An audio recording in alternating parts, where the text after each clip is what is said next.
What's going on, everyone?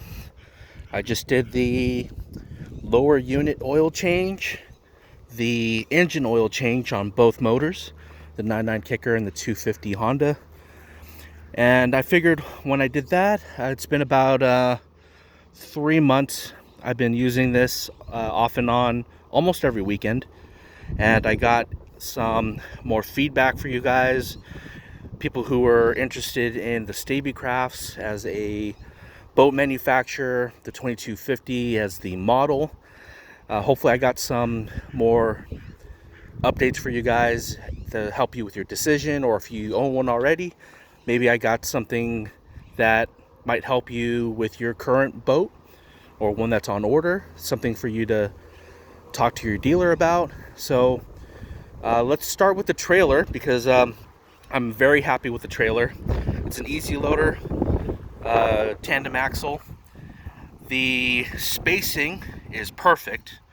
I don't have to get my rear tires wet at all when I'm launching, and when I'm getting the boat back on the trailer, I get the car about, so here's my finger there, right where that exhaust is, that's where the water line is, and then I actually we actually bring the boat up the trailer as far as we can, and then I use the main engine to power up, and that's done. That's been really successful. I probably don't even have to go all the way down that far. I could probably go all the way to about the bumper and do the same thing. The Stabicraft is still kind of floating in the trailer once we're hitching it up, so that's a good thing. I have the oil bath version axles, and you can see it's been we've done about a dozen launches now, and so there's the oil bath, and no milky oil bath bearings or hubs just yet, so that's good, so that's holding up.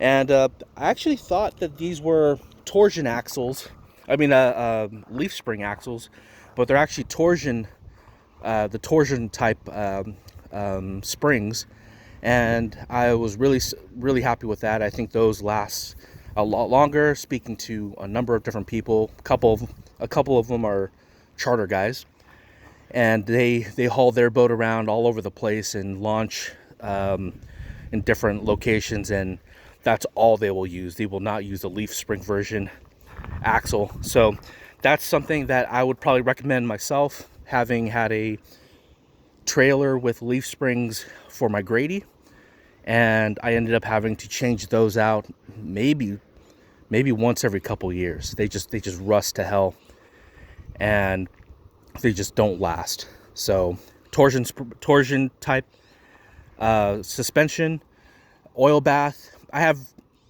actually I'm okay with both the grease type with the hub and the oil bath.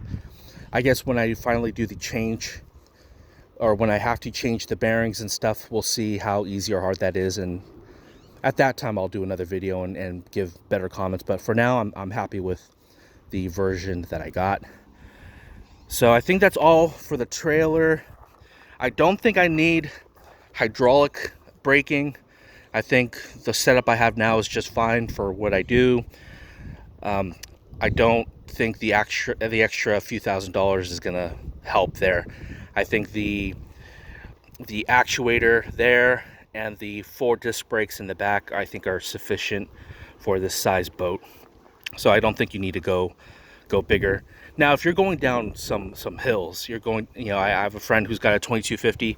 He's up in the Santa Cruz mountain area, and he's going up and down some pretty steep stuff. At that point, I would probably recommend it. You're just gonna ride those brakes all the way down that hill.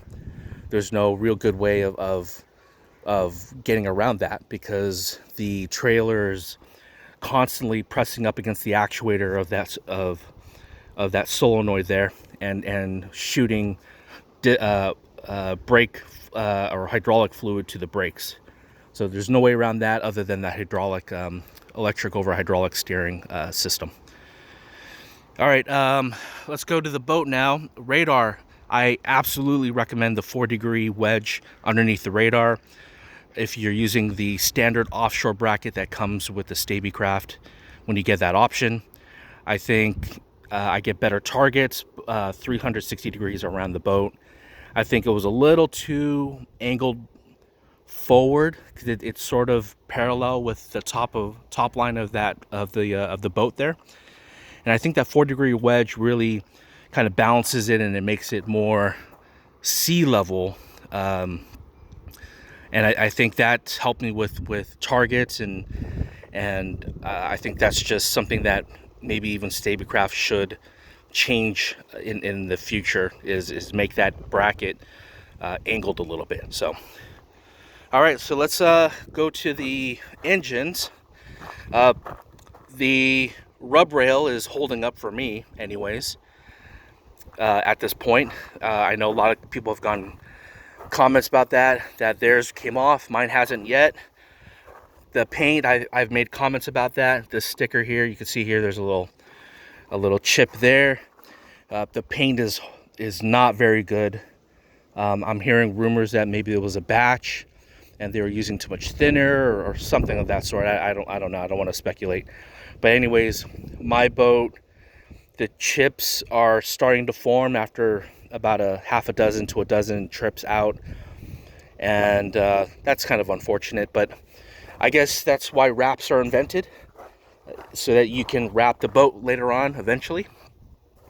But yeah, I'll keep monitoring that, and as I do more and more updates, the 1-year mark, etc., we'll see how it holds up. All right, lower unit oil change, pretty simple. A lot of videos out there. There's no difference in these two engines on how to do that, so just follow the various YouTube videos that do that. I am using, even though I have Honda engines, I'm using this Quicksilver gear lube SAE 90, and then I'm using the Honda Marine 10W30 for the engine oil. So those are the two products I'm using for the engines, for the oil changes. I did a filter change on the 9.9, and then I realized after reading the book, the manual, which I recommend everyone do, I went through it a couple times, and I actually learned more about my engines than I would have, and I think it's actually beneficial. But I don't need to actually change the oil filter at the 20-year mark, but I did anyways on the kicker. On the main, because I read it after I did the kicker, I did not change the oil filter on the main. So that one's got the original one. I'll do that at the 1-year mark or at the 100-hour mark, which is what the recommendation is on their manual. All right, 4-blade prop. I know I told everyone I would give numbers. So, long story short, the 4-blade appears to be better. I'm getting about, at 30 miles an hour, I'm getting around 2.8, 2.9 gallons per hour in terms of fuel economy. And at 21, 22 miles an hour, I'm getting like 3.5 gallons per hour. So that's pretty good. If I recall correctly, I was getting more like 2.5, 2.6 at 30 miles an hour with 3-blade. And at cruising, which I still got it. I've been doing a lot of ocean fishing, so it's really hard to do where I'm at, especially in the ocean, because you're dealing with such a large swell. But if I'm in the bay, I'll try to get more numbers. I plan on doing a couple more trips in the bay, in San Francisco Bay, and there I can get better, flatter. I can get better numbers in terms of fuel economy, at least from a flat a flat ocean or flat water standpoint. So I'll do that. But at the moment, the best information I have is this 4-blade prop is better. Again, I think I said it in the other video, but it is part number, I think it's the OFX 4-blade prop. So there you go. The actually, one other issue I had was, I think the kicker motor, this bracket, this particular screw was loose, and I was getting some resonating through the hull right at trolling speeds, and I couldn't tell what it was. I've researched it online. Some people said it's the prop. Some people said it's the engine itself. But I did order a 3-blade 9 1/4 by, I want to say 7 pitch blade, because I just want stainless steel props on both anyways. Right now there's an aluminum one on there today. I'm actually hoping that tightening these bolts was actually the culprit. That way I can finally troll properly with the 9/9 kicker and not feel like I'm humming everywhere and potentially scaring fish and all of that. So one thing that you're going to want to do is after you do the engine oil changes. Sorry, I'm kind of jumping back and forth different things. I was getting a maintenance required alarm on the Garmin and on my Honda gauge, the digital gauge. So I had to reset that. There's a lot of literature out there on how to do that as well. One of them is the way to do it is to take off the emergency clip, to turn the key once counterclockwise just to get the buzz, put it in forward gear or forward gear first, and then you basically pull the emergency switch 4 or 5 times. You'll hear a buzz, and then the counter for your maintenance is set. It freaked me out a little bit on the last trip because I thought that something was wrong with the boat, but it was a maintenance required light, not an engine check light. So make sure you understand the difference between the two, and don't freak out when you see the maintenance one, and don't ignore it. Make sure you keep up on those intervals for your engines. 1, for warranty purposes, and 2, it's just better for the engine. You're gonna get better life out of it. So that's what I'm doing there. So far, everything with the boat I have no issues with. I thought that I was gonna maybe not like how I'm a little too high in the boat when I'm netting a fish. That doesn't seem to be a problem. So that was the only thing I was slightly concerned about, actually, in the boat, and I found no issues with it. In fact, I actually like the high gunnels because we've been getting some wind chop, and whereas I see some guys possibly even taking water over their gunnel when they get sideways on a swell or on a wind chop. It's just hitting the side of my boat, and I'm staying dry inside, and I actually like that. The water line on this boat, just to give you an idea, water line is about here, right there. So other than that, I like everything so far. No issues with it. One thing I recommend, I might have mentioned it on another video, is get extra drain plugs. I got it from my local dealer, or the dealer that I bought this boat from. So make sure to get those, because those they're plastic, they can crack, you might lose them. They seem to be durable, but you never know. And you have 4 of them on this boat, so you got to make sure you got some spares there. So other than that, I think that's it for this update. I know I've been promising you guys fishing videos, and I did get some footage of us salmon fishing. It was not good. I would never want to subject you guys to that kind of horrible video, even though these videos that I'm doing currently are not the highest quality. I'm literally doing it on my phone. But I do plan on getting slightly better production videos out for you guys, and how the Stabicraft is working for me, and fishing various species with the Stabicraft in the Northern California waters.